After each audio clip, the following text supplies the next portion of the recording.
Good morning, beautiful people. It is Joel McElhaney coming to you live. This is Monday Morning Coffees with Joel. Hope you're all doing awesome.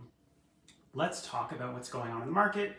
The board just released, the real estate board just released all the new numbers. So we found out what happened in September. So let's talk about where the market is going and what's going on. I'm sure you're all so curious. Coffee on point today.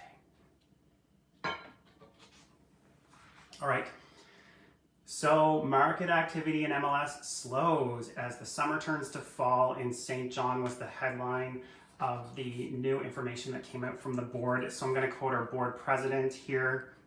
September witnessed a chill in the MLS home sales. Just as the weather outside is feeling a bit of a brisk chill, we're seeing that happen in the real estate market, maintaining a trajectory that lingers below the typical rate for this season.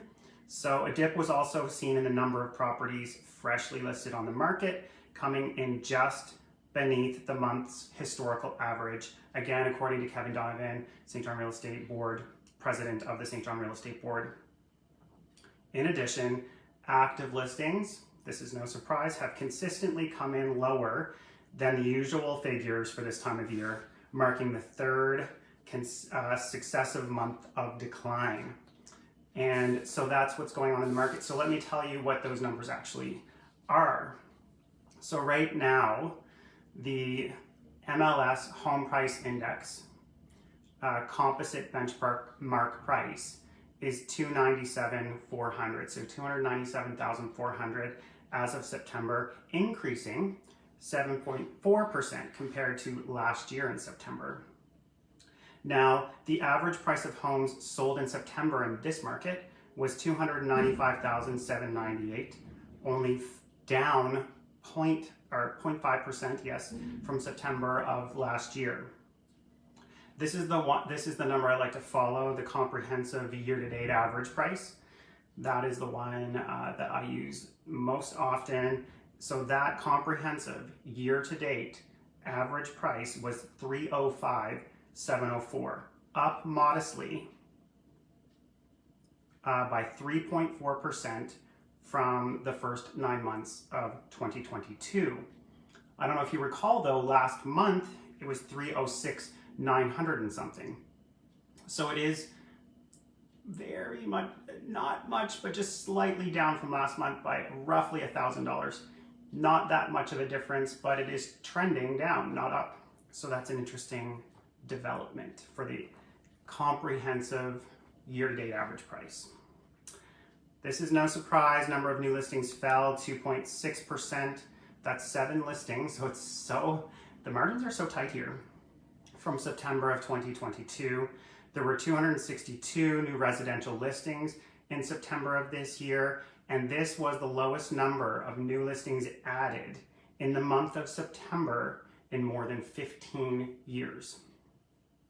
Which is what is driving the competition. So although the market is chilling, we are still seeing multiple offers because there are so few listings.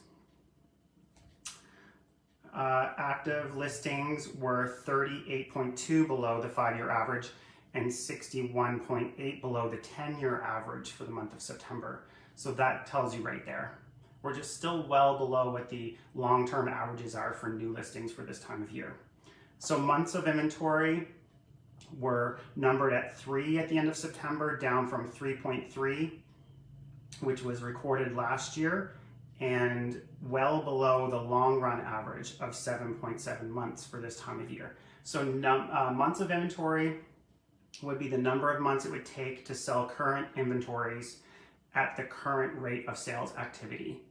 So that's how that number is telling us how quickly things are turning over in the market. And 3 months is quite low. Of course, we saw it around 2 for quite a long time during the height of the pandemic market. So we're seeing a modest balancing, but I just want to stress, even with all of this going on, this market still heavily favors sellers. We are still in a seller's market, although there's a moderate trend down for September, which is somewhat normal, we are by no means in a balanced market or a buyer's market. We are still very much in a seller's market. So that means if you're looking to sell, still a great time to sell.